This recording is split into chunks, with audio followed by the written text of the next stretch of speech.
오늘도 바람이 가는 길을 함께 동행해 주셔서 감사합니다. 바람이 가는 길을 따라 흘러온 오늘의 사연도 잘 들어주시고 작은 위로와 공감이 스며드신다면 구독과 좋아요 부탁드립니다.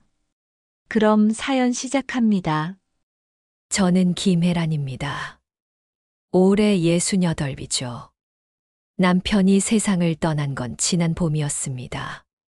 그 뒤로 혼자 살기엔 몸도 마음도 힘들어졌어요. 그때 아들 도윤이가 제안했습니다. 엄마, 우리 집에서 같이 살아요. 고맙더군요. 정말 고마웠습니다. 저는 청각장애가 있습니다. 태어날 때부터는 아니에요. 30살 때 사고로 잃었죠. 그래도 전 피아노 교사로 오래 일했습니다. 음악은 귀로만 듣는 게 아니거든요. 진동으로, 눈빛으로, 마음으로 느낄 수 있습니다. 도윤이네 집에 짐을 풀던 날, 며느리 수진이가 현관에서 저를 맞았습니다. 어머님, 오셨어요? 어서 들어오세요. 입모양이 정확했어요. 환하게 웃고 있었죠. 그런데 이상했습니다. 눈이 웃지 않더군요. 사람의 눈은 거짓말을 못합니다. 수십 년간 제자들을 봐왔던 제가 알아요. 수진아, 불편하게 해서 미안하구나. 제가 수화로 말하자 수진이가 고개를 흔들었습니다. 무슨 말씀이세요? 가족인데요. 가족. 그 단어가 마음에 걸렸습니다. 왜일까요? 짐을 정리하던 중 수진이가 제 보청기를 들여다보더니 말했습니다. 어머님, 이거 너무 오래된 거 아니에요? 불편하실 텐데. 괜찮아. 익숙해서. 아니에요. 제가 새 걸로 알아볼게요. 일단 이건 제가 맡아둘게요. 수진이가 보청기를 가져갔습니다. 그날부터 전 완전한 침묵 속에 갇혔죠. 처음엔 불편했습니다. 하지만 이상하게도 보청기 없이 지내니 다른 게 보이기 시작했어요. 사람들의 입모양, 표정, 몸짓. 전부 말을 하고 있었습니다. 그날 밤이었습니다. 거실에서 수진이가 전화를 받더군요. 전 부엌에서 과일을 깎고 있었죠. 수진이는 제가 못 듣는다고 생각했을 겁니다. 하지만 전 거울에 비친 수진이의 얼굴을 볼 수 있었어요. 입모양을 읽었습니다. 오늘은 못 봐, 시어머니가 와서. 짧은 침묵. 알았어, 내일 봐. 누구와 통화하는 걸까요? 아들 도윤이는 아니었습니다. 목소리 톤이 달랐어요. 낮고 부드럽고 조심스러웠죠. 수진이가 전화를 끊고 돌아섰습니다. 제 눈과 마주쳤어요. 순간 굳었죠. 하지만 금방 웃었습니다. 어머님, 과일 드시려고요? 제가 할게요. 아니야, 내가 할게. 수진이가 제 손에서 칼을 가져갔습니다. 힘이 셌어요. 생각보다 훨씬. 어머님은 쉬세요. 여기선 제가 할게요. 명령이었습니다. 부탁이 아니었어요. 그날 밤 손녀 지안이가 제 방에 왔습니다. 13살짜리 아이죠. 지안이는 수화를 할 줄 알아요. 제가 가르쳤거든요. 할머니, 괜찮아? 괜찮아, 지안아. 엄마가 할머니한테 좀 차가운 것 같아. 아이는 눈치가 빨랐습니다. 전 지안이의 손을 잡았어요. 사람은 다 다르단다. 엄마도 바쁘셔. 지안이가 고개를 끄덕였지만 눈빛은 불안했습니다. 그날 이후로 저는 관찰하기 시작했습니다. 이 집의 공기가, 수진이의 표정이, 모든 게 석연치 않았거든요. 도윤이는 좋은 아들입니다. 중학교에서 음악을 가르치죠. 바쁘지만 틈날 때마다 제게 영상 편지를 남겨요. 엄마, 오늘은 학생들이랑 합창 연습했어요. 엄마 생각 많이 났어요. 따뜻한 아들이에요. 정말 고맙습니다. 하지만 아들은 수진이의 진짜 얼굴을 모릅니다. 집에 늦게 들어오거든요. 수진이는 도윤이 앞에서만 다정했죠. 며칠 뒤 수진이가 또 전화를 받았습니다. 이번엔 제 방 앞 복도에서였어요. 문틈으로 봤습니다. 응. 나도 보고 싶어. 입모양이 선명했습니다. 조금만 기다려. 곧 정리될 거야. 정리, 무엇을 정리한다는 걸까요? 수진이가 웃고 있었습니다. 제가 본 적 없는 표정이었어요. 행복해 보였죠. 도윤이를 볼 때와는 다른 얼굴이었습니다. 그날 밤, 전 잠을 이룰 수 없었습니다. 가슴이 답답했어요.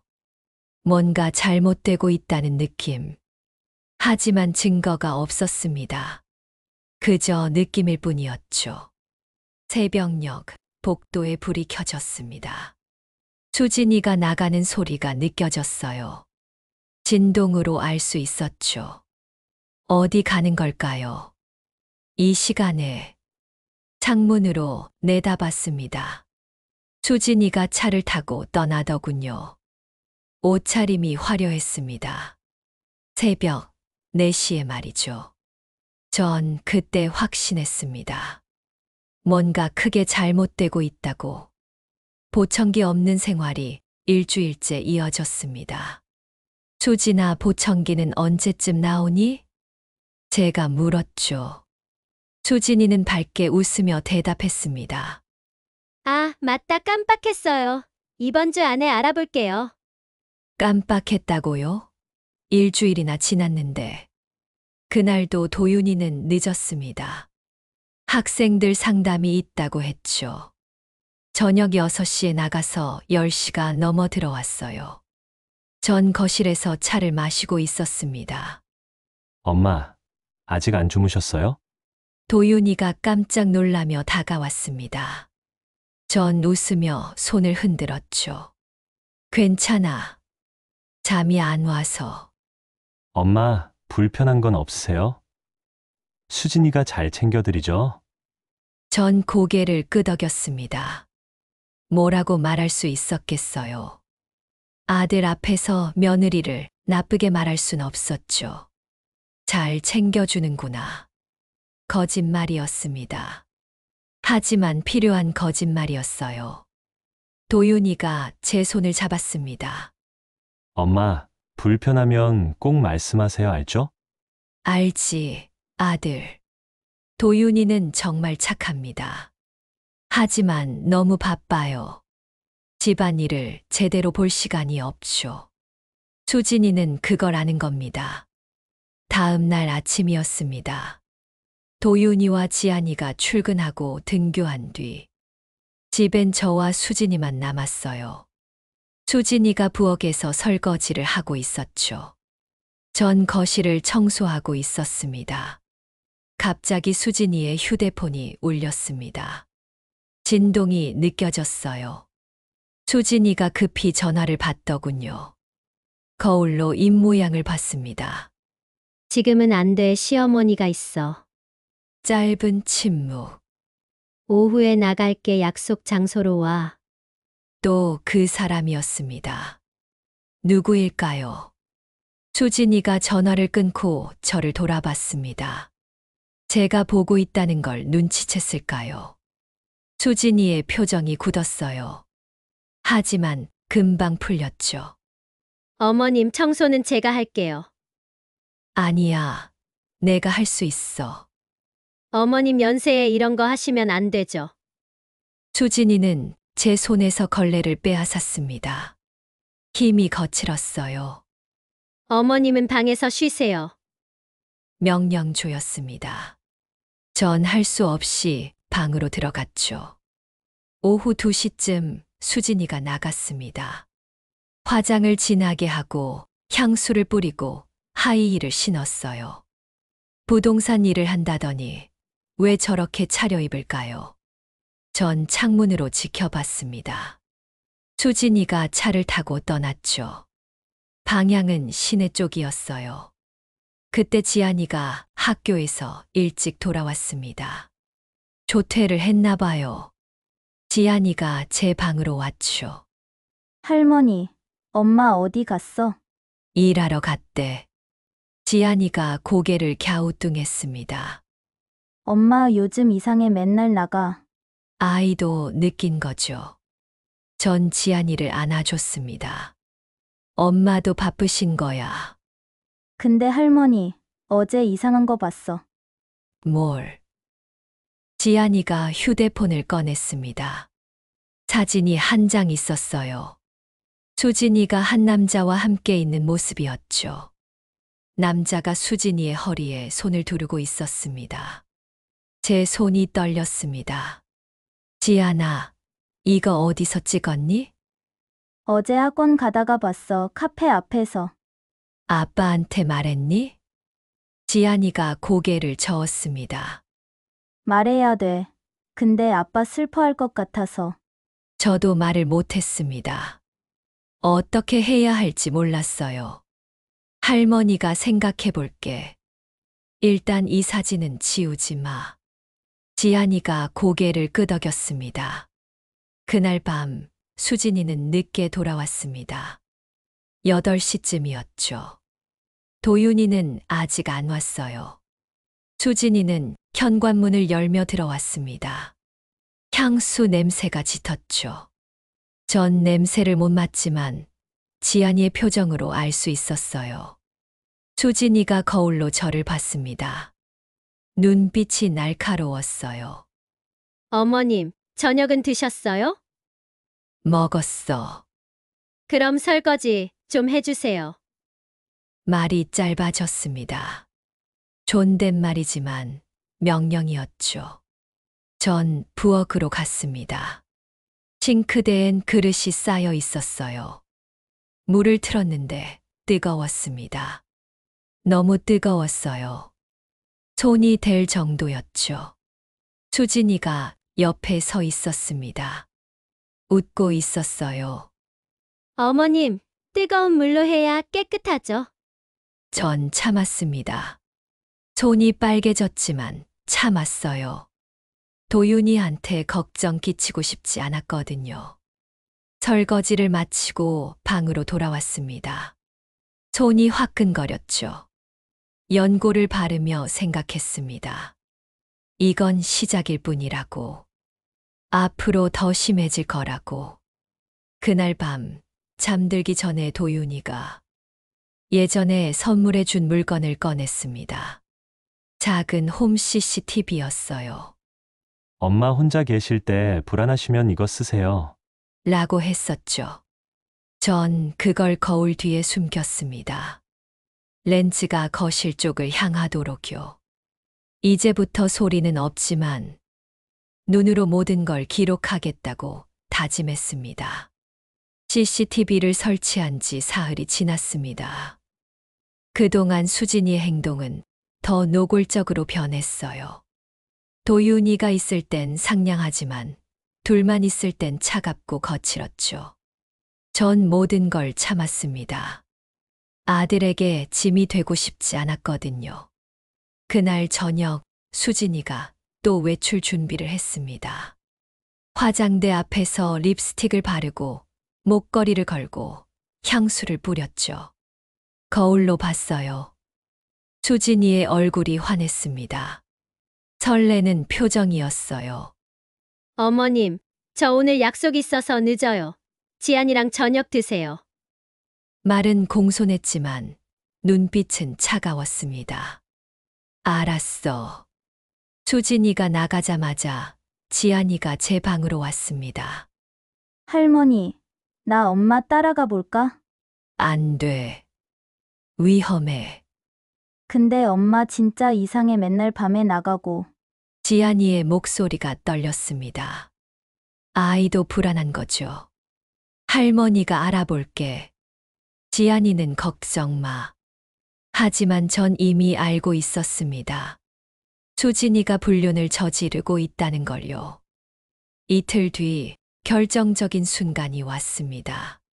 지안이가 학교 끝나고 집에 오는 길이었대요. 시내 번화가를 지나다가 엄마를 봤다고 했죠. 한 남자와 함께 있었다고요. 둘이 손을 잡고 걷고 있었대요. 지안이는 몰래 사진을 찍었습니다. 여러 장이었어요. 수진이가 남자의 팔에 기대어 웃고 있는 모습. 카페에서 마주 앉아 대화하는 모습. 남자가 수진이의 머리를 쓰다듬는 모습.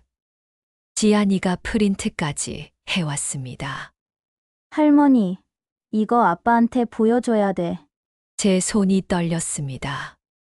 사진 속 수진이는 행복해 보였어요. 도윤이를 볼 때보다 훨씬 더 밝은 얼굴이었죠. 일단 할머니가 가지고 있을게. 근데 아빠가 알아야 하지 않아? 아빠는 할머니가 얘기할게. 지안이가 울먹였습니다. 우리 가족 어떻게 되는 거야? 전 지안이를 꼭 안아줬습니다. 아이의 어깨가 작게 떨렸어요. 그날 밤 수진이는 11시가 넘어서 돌아왔습니다. 도윤이는 이미 잠들어 있었죠. 수진이는 조용히 씻고 침실로 들어갔어요. 전 잠들지 못했습니다. 사진을 계속 들여다봤죠. 그 남자는 누구일까요? 얼마나 오래된 관계일까요? 새벽 2시쯤 목이 말라 부엌으로 나갔습니다. 물을 마시려는데 누군가 뒤에 서 있었어요.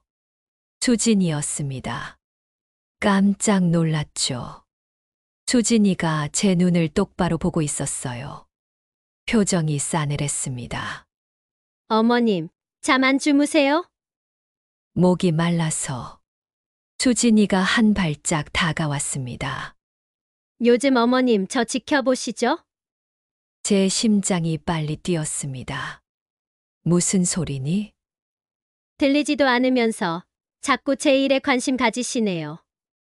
수진이의 입모양이 또렷했습니다. 위협적이었어요. 그만 좀 간섭하세요. 이 집은 제 집이에요. 전 아무 말도 못했습니다. 수진이가 제 약통을 집어들었어요. 혈압약이 들어있는 통이었죠. 어머님 약, 제가 챙겨드릴게요. 그 말이 마음에 걸렸습니다. 왜 갑자기 약을 챙기겠다는 걸까요? 수진이가 냉장고를 열고 약통을 넣었습니다. 그리고 다른 약통을 꺼내 제게 건넸어요. 내일부터 이거 드세요. 새로 산 거예요. 내 약은 따로 있어. 이게 더 좋은 거래요. 약사가 추천해 줬어요. 수진이는 웃었습니다. 차갑게요. 전 그 약을 받지 않았습니다. 방으로 돌아왔죠. 가슴이 두근거렸어요. 뭔가 크게 잘못되고 있었습니다. 다음 날 아침 수진이가 출근하고 난 뒤 냉장고를 열어봤습니다. 제 약통이 없었어요. 대신 수진이가 준 약통만 있었죠. 전 그 약을 먹지 않았습니다. 대신 화장실에 버렸어요. 그날 오후 CCTV 영상을 확인했습니다. 어젯밤 수진이가 제 약통을 바꿔치기 하는 장면이 찍혀 있었어요. 또렷하게요. 전 그때 확신했습니다. 수진이가 저를 해치려 한다는 걸요. 하지만 이 증거만으론 부족했습니다. 더 확실한 게 필요했어요. 도윤이를 설득하려면, 지안이를 지키려면 확실한 증거가 있어야 했죠. 그날 밤 지안이가 제 방에 와서 물었습니다. 할머니, 우리 어떻게 해? 전 지안이의 손을 잡았습니다. 할머니가 방법을 찾을게. 조금만 기다려. 지안이가 고개를 끄덕였습니다. 하지만 아이의 눈엔 두려움이 가득했어요. 전 그날 밤 잠들지 못했습니다. 창밖을 보며 생각했죠. 어떻게 해야 이 상황을 끝낼 수 있을까? 어떻게 하면 아들과 손녀를 지킬 수 있을까? 답은 하나였습니다. 끝까지 참고 모든 걸 기록하는 것. 수진이의 학대는 날이 갈수록 심해졌습니다. 어느 날 아침 도윤이와 지안이가 나간 뒤였어요. 수진이가 설거지를 시켰습니다. 뜨거운 물로요. 물 온도를 최대로 올려놓고 말했죠. 어머님, 오늘 설거지 많아요. 깨끗하게 해주세요. 제 손은 이미 붉은 자국이 가득했습니다. 그 전날도 뜨거운 물로 설거지를 했거든요. 하지만 거부할 수 없었어요. 물에 손을 담그는 순간 화끈거렸습니다. 참을 수 없을 만큼이었죠. 하지만 전 소리 낼 수도 없었어요. 울어봤자 아무도 들어주지 않으니까요. 설거지를 마치고 나니 손이 퉁퉁 부었습니다. 수진이가 그걸 보고 웃더군요. 어머님, 피부가 약하신가 봐요. 조롱이었습니다. 명백한 조롱이었어요. 점심시간이었습니다. 수진이가 밥상을 차렸죠. 제 앞에 놓인 건 어제 남은 반찬뿐이었어요. 국도 없이 김치 몇 조각과 멸치볶음만 있었습니다. 어머님은 소식하시니까 이 정도면 되죠? 수진이가 말했습니다. 본인은 신선한 샐러드와 따뜻한 국을 먹으면서요. 전 아무 말 없이 먹었습니다. 배가 고팠거든요. 하지만 반찬은 상에 있었어요. 냄새로 알 수 있었죠. 진 냄새가 났습니다. 그날 오후 배가 아프기 시작했습니다. 화장실을 여러 번 갔죠. 수진이는 모르는 척했어요. 아니, 알면서도 무시했습니다. 저녁 무렵 도윤이가 들어왔습니다. 엄마, 괜찮으세요? 안색이 안 좋으신데. 전 웃으며 고개를 저었습니다. 괜찮아. 좀 피곤해서. 수진아, 엄마 식사 잘 챙겨드렸지? 수진이가 환하게 웃으며 대답했습니다. 당연하죠. 어머님 좋아하시는 반찬 다 해드렸어요. 거짓말이었습니다. 하지만 도윤이는 믿었어요. 아들은 아내를 의심하지 않았죠. 그 다음 날도 같은 일이 반복됐습니다. 뜨거운 물로 설거지, 상한 반찬, 차가운 말투. 수진이는 저를 사람이 아닌 짐처럼 대했어요. 일주일쯤 지났을 때 수진이가 제 방문을 잠갔습니다. 밖에서요. 어머님, 오늘 좀 쉬세요. 밖에 나오지 마시고요. 아침 8시였습니다. 수진이는 저를 방에 가둔 채 어디론가 나갔죠. 전 문을 두드렸습니다. 하지만 소용없었어요. 아무도 없었으니까요. 지안이는 학교, 도윤이는 출근했고 수진이는 나갔죠. 화장실도 못 갔습니다. 물도 없었어요. 전 방바닥에 주저앉았습니다. 무력했어요. 이렇게 당하고만 있어야 하나 싶었죠. 하지만 울지 않았습니다. 대신 CCTV를 확인했어요. 어젯밤 영상이 저장되어 있었습니다. 수진이가 불륜남과 통화하는 장면이 찍혀 있었죠. 입모양을 읽었습니다. 조금만 기다려. 어머님만 정리되면 집 팔고 나갈 거야. 저를 정리한다고요? 오후 3시쯤 수진이가 돌아왔습니다. 문을 열어줬죠. 어머님, 주무셨어요? 푹 쉬셨죠? 수진이가 웃고 있었습니다. 전 아무 말도 하지 않았어요. 할 말이 없었죠. 그날 저녁 도윤이가 제 손을 보고 깜짝 놀랐습니다.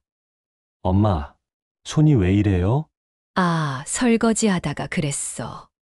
수진아, 엄마가 설거지를 왜 해? 내가 하라고 했잖아. 수진이는 당황한 표정을 지었습니다. 어머님이 하시겠다고 하셔서요. 제가 말렸는데. 또 거짓말이었습니다. 도윤이는 수진이를 믿었어요. 엄마, 이제 설거지 안 하셔도 돼요. 앞으론 제가 할게요. 도윤이가 제 손에 연고를 발라줬습니다. 따뜻했어요. 아들의 손길이 고마웠죠. 하지만 동시에 미안했습니다. 아들에게 이런 걸 알릴 수 없었으니까요. 그날 밤, 전 결심했습니다. 더 이상 참고만 있을 수 없다고요. 증거를 모아야 한다고요. 다음 날 아침 수진이가 출근한 뒤 지안이를 불렀습니다. 지안아, 할머니 좀 도와줄래? 뭔데? 이 CCTV 영상들 컴퓨터에 저장해 줄 수 있어. 지안이가 고개를 끄덕였습니다. 할 수 있어. 친구가 컴퓨터 잘해서 물어볼게. 고마워. 근데 아무한테도 말하면 안 돼. 알았어. 지안이는 영리한 아이였습니다. 학교 친구에게 부탁해서 영상을 백업해 줬어요. 클라우드에도 올렸죠. 여러 곳에 저장했습니다. 이제 증거는 충분했습니다. 수진이가 저를 학대하는 장면, 불륜남과 통화하는 장면, 제 약을 바꿔치기 하는 장면, 전부 다 찍혀 있었어요. 하지만 문제가 있었습니다. 도윤이가 믿어줄까요? 아들은 아내를 너무 신뢰했거든요. 며칠 뒤 결정적인 순간이 왔습니다. 수진이가 불륜남을 집으로 데려왔던 겁니다. 낮 시간이었어요. 도윤이와 지안이가 모두 나간 시간이었죠. 전 방에 있었습니다. 하지만 CCTV가 모든 걸 찍고 있었어요. 거실에서 웃음소리가 들렸습니다. 진동으로 느껴졌죠. 문틈으로 살짝 봤어요.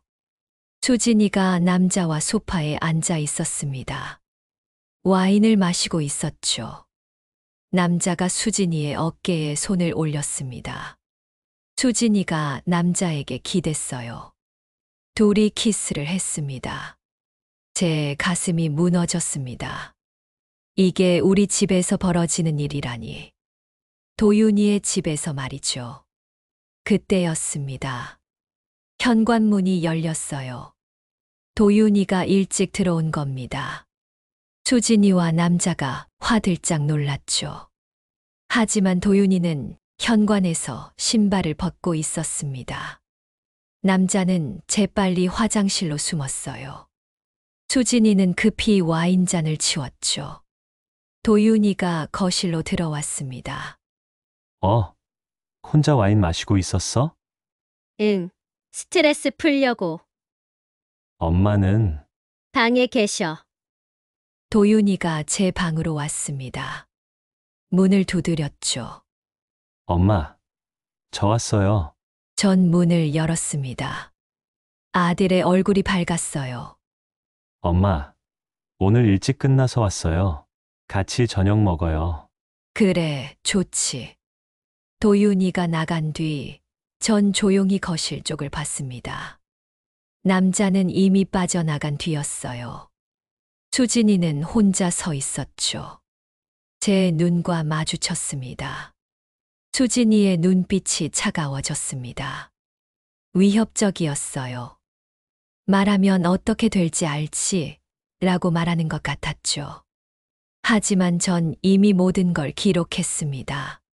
CCTV에 다 찍혔어요. 그날 밤, 전 영상을 다시 확인했습니다. 또렷했습니다. 증거는 충분했죠. 이제 때가 왔습니다. 도윤이에게 보여줄 때가요. 영상을 모은 지 한 달이 지났습니다. 저는 매일 기록했어요. 수진이의 학대, 불륜남과의 만남, 제 약을 몰래 바꾸는 장면. 모든 게 CCTV에 담겼습니다. 지안이가 백업한 파일도 안전하게 보관되어 있었죠. 하지만 도윤이에게 보여주기가 두려웠습니다. 아들이 상처받을 게 뻔했거든요. 사랑하는 아내가 거짓말쟁이였다는 걸 알게 되면 얼마나 아플까요? 그런데 상황이 급변했습니다. 어느 날 오후 수진이가 서류 봉투를 들고 집에 왔어요. 표정이 밝았습니다. 뭔가 좋은 일이 있는 것처럼요. 저는 거실에서 차를 마시고 있었습니다. 수진이가 저를 힐끗 보더니 전화를 걸었어요. 불륜남에게였죠. 입모양을 읽었습니다. 오늘 보험 서류 받았어. 이제 거의 다 됐어. 보험, 무슨 보험이죠? 수익자는 나로 했어. 걱정 마. 제 심장이 멎는 것 같았습니다. 설마 저를 대상으로 한 보험인가요? 수진이는 통화를 끝내고 서류를 가방에 넣었습니다. 그리고 저를 돌아봤어요. 입가에 미소가 걸려 있었죠. 소름 끼치는 미소였습니다. 저녁 무렵 도윤이가 출장 간다고 했습니다. 사흘 동안이래요. 엄마, 제가 없는 동안 불편하시면 전화 주세요. 괜찮아. 걱정 마. 수진아, 엄마 잘 챙겨줘. 수진이가 환하게 웃었습니다. 당연하죠. 어머님은 제가 잘 모실게요. 도윤이가 떠난 그날 밤. 집에는 저와 수진이, 지안이만 남았습니다. 지안이가 방에서 공부하고 있을 때 수진이가 제 방으로 들어왔어요. 문을 닫았습니다. 어머님, 수진이의 목소리가 차가웠습니다. 입모양으로 읽었죠. 이제 그만 나가주시면 안 될까요? 무슨 말이니? 요양원 알아봤어요. 좋은 데예요. 거기서 편히 지내세요. 전 고개를 저었습니다. 난 여기서 아들이랑 살 거야. 수진이가 비웃었습니다. 어머님이 선택할 문제가 아니에요. 도윤 씨도 동의할 거예요. 도윤이가 그럴 리 없어. 두고 보세요. 제가 설득할 수 있어요. 수진이가 나갔습니다. 제 가슴이 답답했어요. 수진이는 정말로 저를 내쫓으려는 겁니다. 다음 날 아침 수진이가 출근하자마자 지안이를 불렀습니다. 지안아, USB 가져올 수 있어? 백업한 거? 그래. 이제 아빠한테 보여줘야 할 것 같아. 지안이가 고개를 끄덕이고 방으로 갔습니다. 잠시 후 USB를 가져왔죠. 할머니, 이거 보면 아빠 많이 슬퍼할 거야. 알아. 근데 이제 알려줘야 해. 저는 USB를 꼭 쥐었습니다. 이게 마지막 증거였어요. 그런데 그날 오후 뜻밖의 일이 벌어졌습니다. 지안이가 실수로 USB를 식탁 위에 떨어뜨린 겁니다. 마침 도윤이가 출장해서 하루 일찍 돌아온 참이었어요. 이게 뭐야? 도윤이가 USB를 집어들었습니다. 아, 그거 학교 과제. 지안이가 말을 더듬었습니다. 도윤이가 의아한 표정을 지었어요. 과제면 왜 거실에 두고 가니? 컴퓨터 켜봐도 돼. 지안이가 저를 봤습니다. 저는 천천히 고개를 끄덕였죠. 도윤이가 노트북을 켰습니다. USB를 꽂았어요. 파일이 열렸습니다. 첫 번째 영상이 재생됐습니다. 수진이가 저를 밀치는 장면이었어요. 들리지도 않으면서 자꾸 간섭하지 마세요라고. 말하는 입모양이 또렷했죠.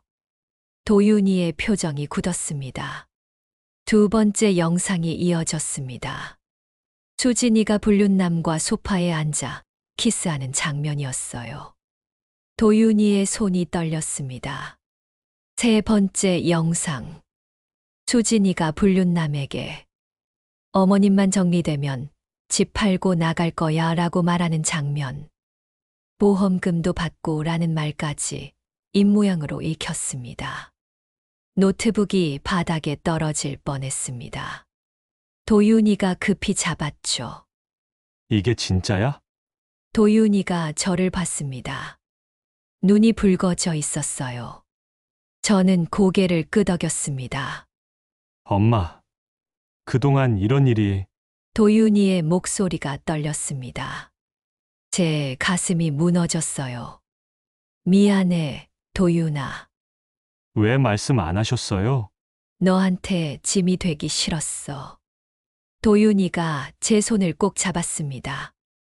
눈물이 흘렀어요. 엄마가 짐이라니요. 엄마는 제 전부인데 그때 현관문이 열렸습니다. 수진이가 퇴근한 겁니다. 다녀왔어요. 여보 벌써 왔어요? 수진이가 환하게 웃으며 들어왔습니다. 하지만 거실 분위기를 보고 얼어붙었죠. 노트북 화면엔 여전히 영상이 멈춰 있었습니다. 수진이가 불륜남과 함께 있는 장면이었어요. 수진이의 얼굴이 하얗게 질렸습니다. 이게 뭐야? 도윤이가 천천히 일어났습니다. 표정이 차가웠어요. 처음 보는 얼굴이었죠. 당신이 설명해야 할 것 같은데 수진이는 뒤로 물러섰습니다. 이건 오해야. 오해. 한 달치 영상이 전부 오해야? 도윤이의 목소리가 낮았습니다. 분노를 억누르고 있었어요. 여보, 들어봐 나는. 닥쳐. 도윤이가 차갑게 말했습니다. 수진이는 입을 다물었죠. 짐 싸 당장 나가. 여보, 제발. 나가라고! 도윤이가 소리쳤습니다. 지안이가 깜짝 놀라 제 뒤로 숨었어요. 수진이는 울기 시작했습니다. 하지만 도윤이는 돌아서지 않았어요. 경찰 부르기 전에 알아서 나가! 아니면 지금 당장 신고할 거야. 수진이는 주저앉았습니다. 하지만 도윤이는 꿈쩍도 하지 않았죠. 결국 수진이는 일어나 방으로 갔습니다. 짐을 싸기 시작했어요. 그날 밤 수진이는 집을 나갔습니다. 뒤도 돌아보지 않고요. 도윤이는 한동안 소파에 앉아 있었습니다. 아무 말도 하지 않았죠. 저와 지안이는 옆에 조용히 앉아 있었어요. 한참 후 도윤이가 말했습니다. 엄마, 정말 미안해요. 괜찮아. 제가 몰라봐서 엄마가 그렇게 힘들어 하셨는데 이제 끝났잖니. 도윤이가 제 손을 잡았습니다. 따뜻했어요. 이제 전 엄마만 믿을게요. 다신 이런 일 없을 거예요. 저는 아들의 손을 꼭 잡아줬습니다. 그제서야 모든 게 끝났다는 안도감이 밀려왔죠. 하지만 아직 끝나지 않았습니다. 진짜 복수는 이제 시작이었으니까요. 수진이가 집을 나간 지 사흘이 지났습니다.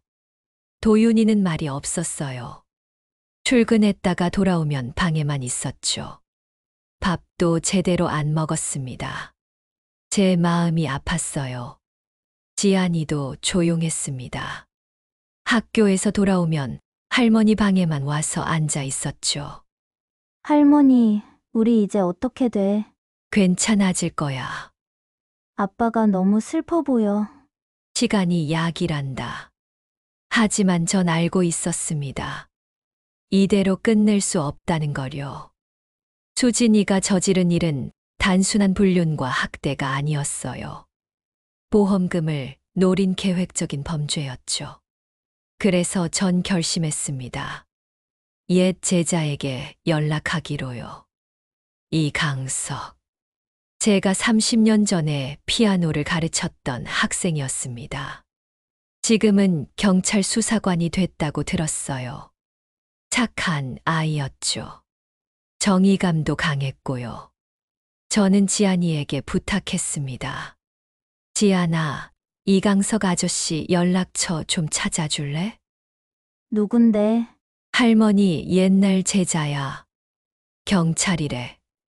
지안이가 인터넷으로 찾아줬습니다. 연락처를 받았죠. 다음 날 오전 도윤이와 지안이가 나간 뒤 전화를 걸었습니다. 영상통화였어요. 수화로 대화할 수 있으니까요. 화면에 이강석의 얼굴이 나타났습니다. 나이가 들었더군요. 하지만 여전히 반가운 얼굴이었어요. 선생님, 정말 오래됐습니다. 이강석이 수화로 말했습니다. 아직도 기억하고 있었네요. 강석아, 잘 지냈니? 네, 근데 무슨 일이세요? 전 천천히 상황을 설명했습니다. 수진이의 학대, 불륜, 보험금 이야기까지요. 이강석의 표정이 점점 굳어졌어요. 선생님, 증거가 있으세요? 있어.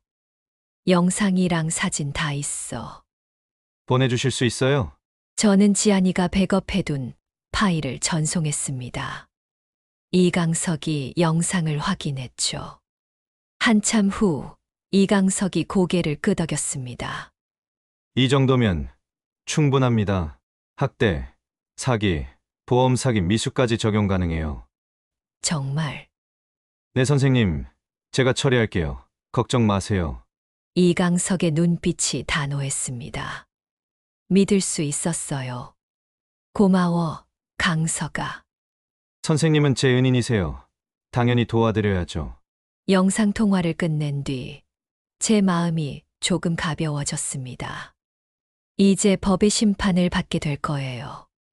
사흘 후 이강석이 다시 연락 왔습니다. 선생님, 박수진 씨, 조사 완료됐어요.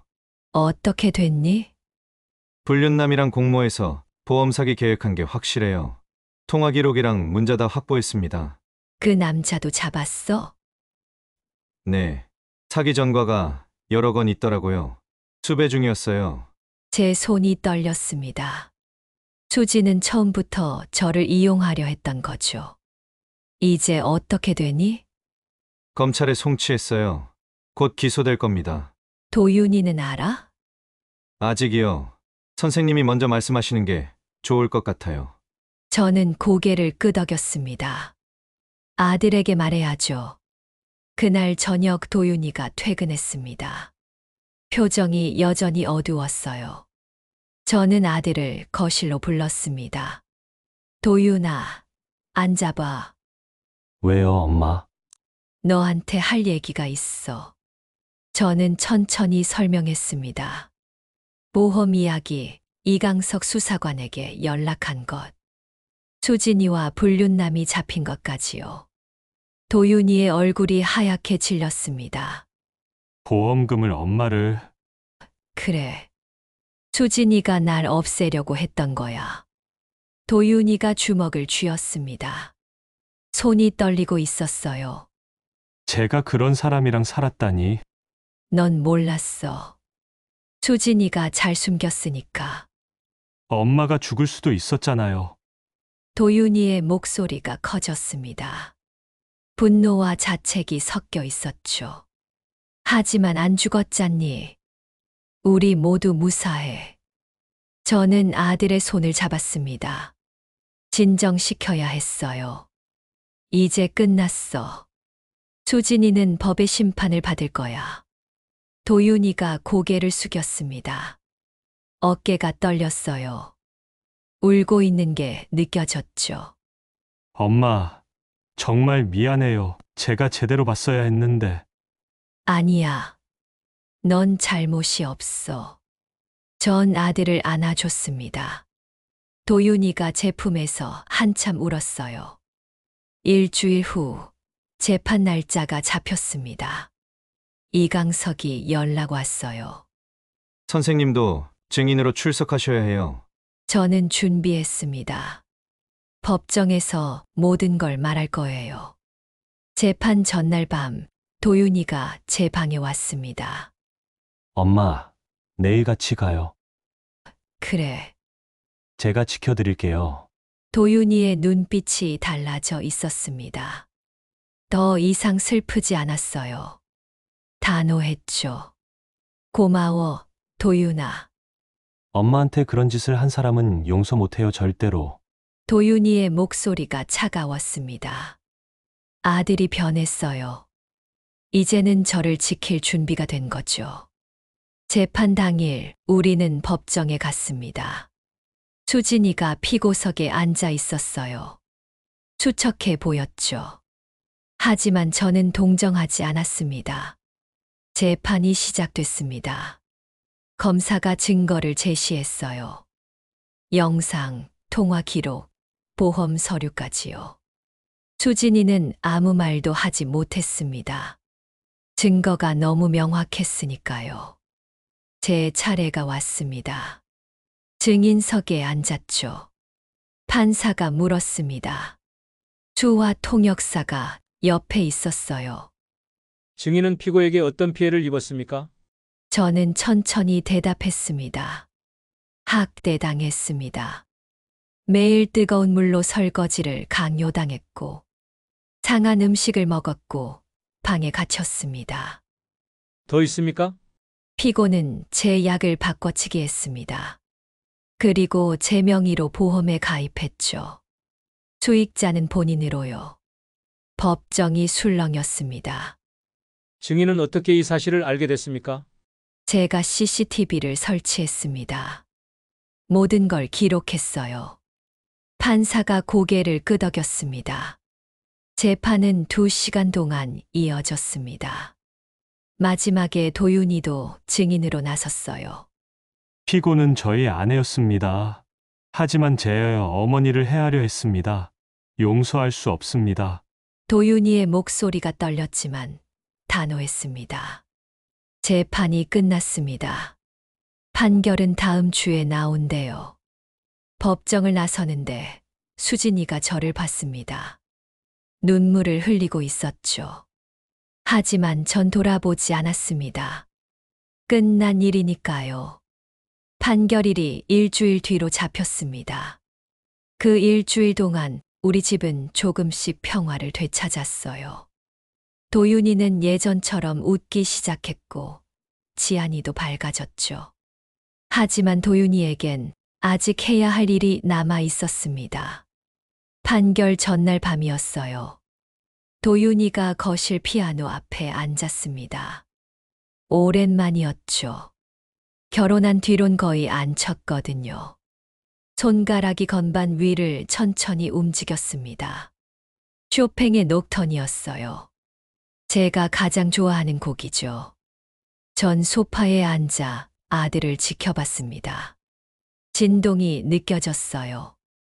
슬프면서도 아름다운 선율이었죠. 곡이 끝나자 도윤이가 돌아봤습니다. 엄마, 이 곡 기억하세요? 물론이지. 내가 고등학생 때 처음 쳤던 곡이잖니. 그때 엄마가 그러셨죠. 음악은 마음으로 연주하는 거라고. 도윤이가 웃었습니다. 하지만 눈가가 촉촉했어요. 엄마, 내일 판결 나오면 전 수진이한테 직접 말할 거예요. 무슨 말?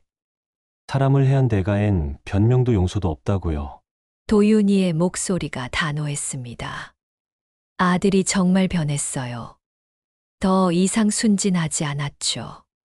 세상의 잔인함을 배웠으니까요. 다음 날 판결이 있는 날이었습니다. 우리는 일찍 법정에 도착했어요.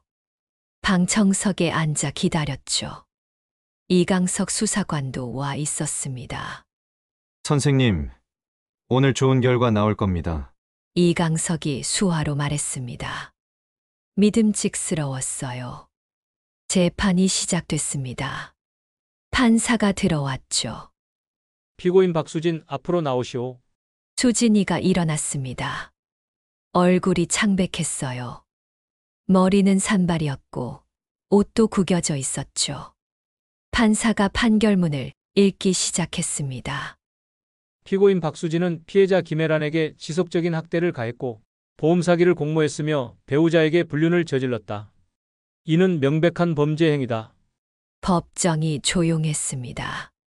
판사의 목소리만 울렸죠. 따라서 본 재판부는 피고인 박수진에게 징역 3년을 선고한다. 집행유예는 없다. 쾅.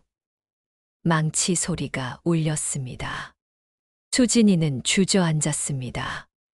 울음소리가 터져 나왔죠. 하지만 아무도 동정하지 않았어요. 불륜남은 사기 및 공갈 혐의로 5년형을 받았습니다. 전과가 많아서 형량이 더 높았대요. 재판이 끝났습니다. 우리는 법정을 나섰죠. 복도에서 수진이가 도윤이를 불렀습니다. 여보, 제발. 도윤이가 멈춰 섰습니다. 천천히 돌아봤어요. 수진이가 다가오려 했지만 교도관이 막았습니다. 여보, 미안해, 정말 미안해. 수진이가 울며 말했습니다. 도윤이는 차갑게 대답했습니다. 미안하다고 용서되는 게 아니에요. 한 번만 기회를. 기회는 당신이 엄마를 학대할 때 이미 다 써버렸어요. 도윤이의 목소리가 얼음처럼 차가웠습니다. 당신은 내 엄마를 죽이려고 했어요. 돈 때문에요. 수진이는 고개를 저었습니다. 아니야, 그건 오해야. 증거가 다 있는데 무슨 오해예요? 도윤이가 한 걸음 다가섰습니다. 당신 같은 사람은 처음 봤어요. 겉으론 웃으면서 속으론 칼을 품고 있었죠. 여보, 이제 전 당신의 여보가 아니에요. 남이에요. 도윤이가 등을 돌렸습니다. 수진이가 울부짖었지만 도윤이는 돌아보지 않았어요. 우리는 법원을 나섰습니다. 햇살이 밝았어요. 오랜만에 느껴보는 따뜻함이었죠. 엄마, 이제 끝났어요. 도윤이가 제 손을 잡았습니다. 응, 끝났구나. 용서 못할 거예요. 절대로요. 그래도 돼, 넌. 잘했어. 도윤이가 눈물을 닦았습니다. 하지만 이번엔 슬픈 눈물이 아니었어요. 후련함의 눈물이었죠. 그날 저녁 도윤이가 특별한 자리를 준비했습니다. 엄마, 오늘 우리 기념일이에요. 무슨 기념일? 새로운 시작이요. 도윤이가 거실에 촛불을 켰습니다. 피아노 앞에 앉았죠. 엄마를 위한 연주회예요. 손가락이 건반을 누르기 시작했습니다. 베토벤의 월광 소나타였어요. 전 소파에 앉아 아들의 연주를 느꼈습니다.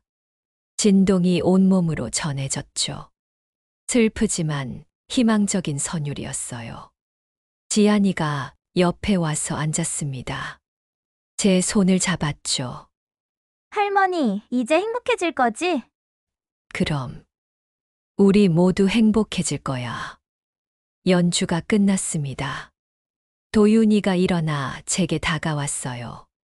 엄마, 사랑해요. 나도 사랑해, 도윤아. 우리는 꼭 안았습니다. 오랜만에 느껴보는 평화였어요. 그날 밤 도윤이는 이혼 서류를 작성했습니다. 내일 접수할 거예요. 힘들지 않니? 아니요, 이제 후회 없어요. 도윤이의 눈빛이 맑았습니다. 더 이상 혼란스럽지 않았어요. 확신에 차 있었죠. 수진이는 제 인생에서 지워질 거예요. 완전히요. 새로운 시작이구나. 네, 엄마랑 지안이랑 함께하는 새로운 시작이요. 도윤이가 웃었습니다. 진심 어린 미소였어요. 몇 주 후 이혼이 확정됐습니다. 수진이는 교도소에 수감됐고 불륜남은 다른 지역 교도소로 이송됐죠. 도윤이는 집을 정리하기 시작했습니다. 수진이의 흔적을 모두 지웠어요. 사진도 옷도 모든 걸 처분했죠. 엄마, 이제 정말 끝났어요. 그래. 이제 우리만의 집이야.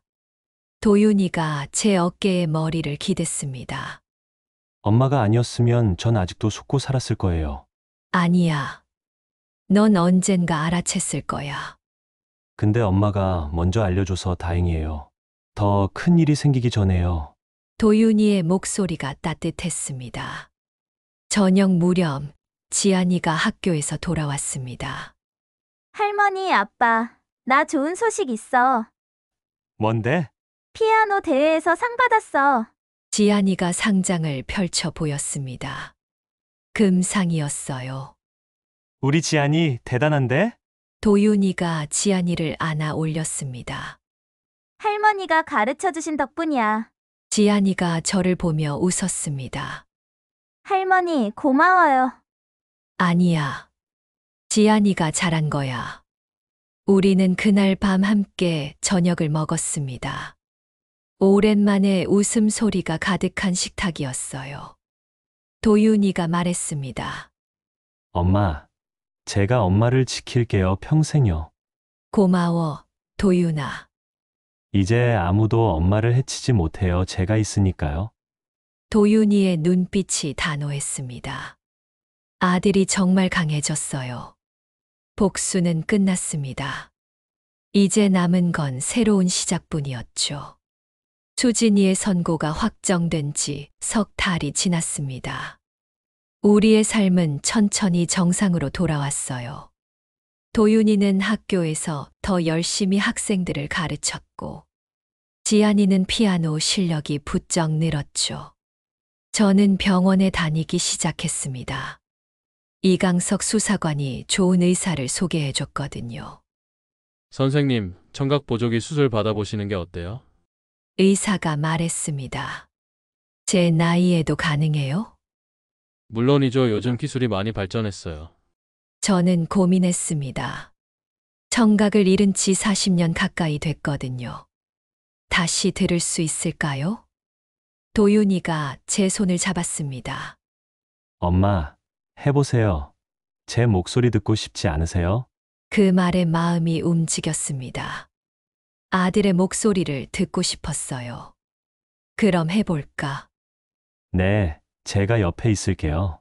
한 달 후 수술을 받았습니다. 수술실에 들어갈 때 무서웠어요.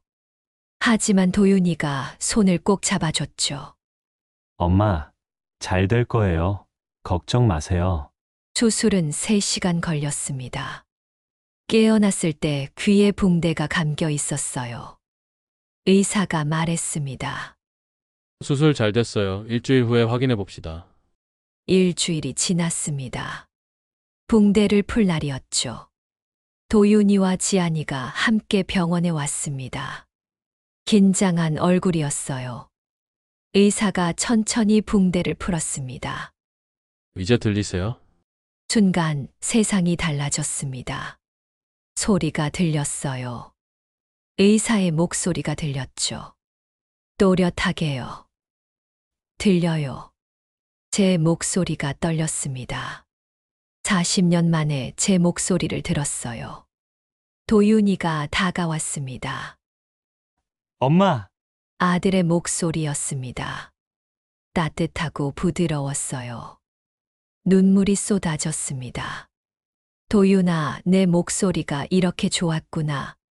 도윤이도 울었습니다. 지안이도 울었죠. 할머니, 내 목소리도 들려? 지안이의 목소리는 맑고 깨끗했습니다. 들려.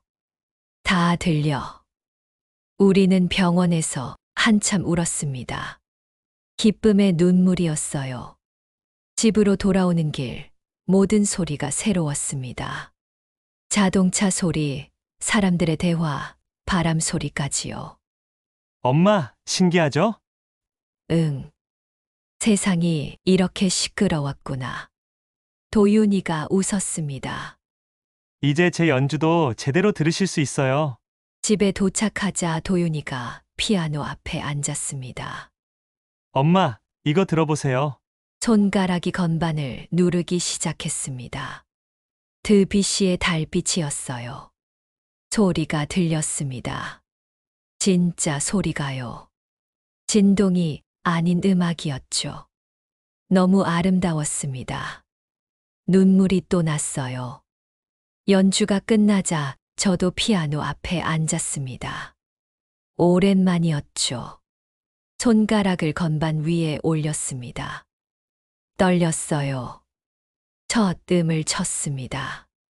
소리가 들렸죠. 제가 낸 소리였어요. 바흐의 프렐류드를 연주하기 시작했습니다. 서툴렀어요. 하지만 행복했죠. 도윤이와 지안이가 옆에서 들어주었습니다. 곡이 끝나자 박수 소리가 들렸습니다. 40년 만에 듣는 박수였어요. 엄마, 멋있어요. 할머니 최고야. 저는 웃으며 두 사람을 안았습니다. 고마워. 너희가 있어서 다시 살 수 있었어.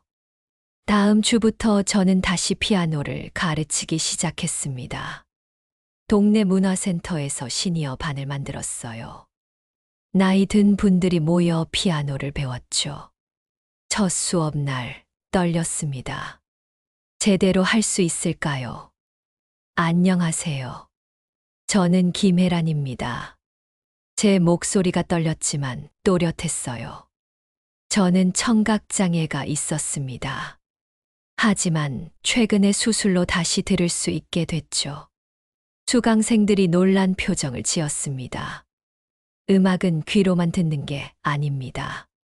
마음으로 느끼는 거예요. 수업이 시작됐습니다.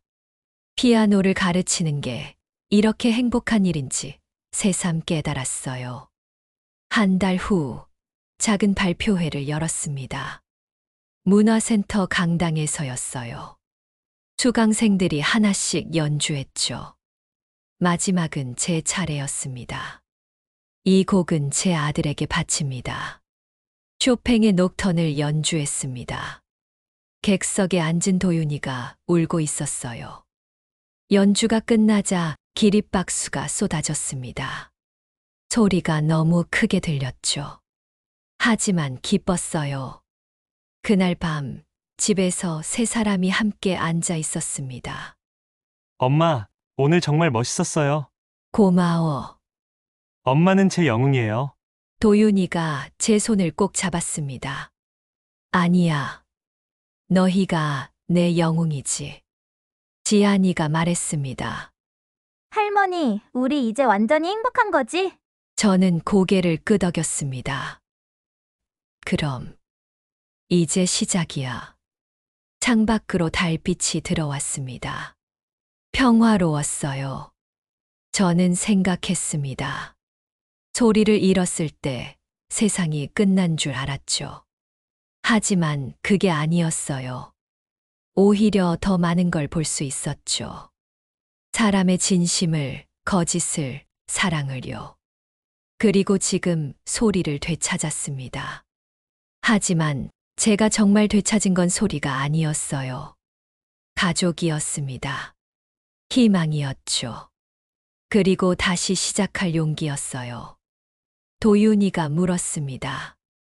엄마, 지금 무슨 생각하세요? 저는 웃으며 대답했습니다. 나는 소리를 잃고서야 세상의 진실을 들었어.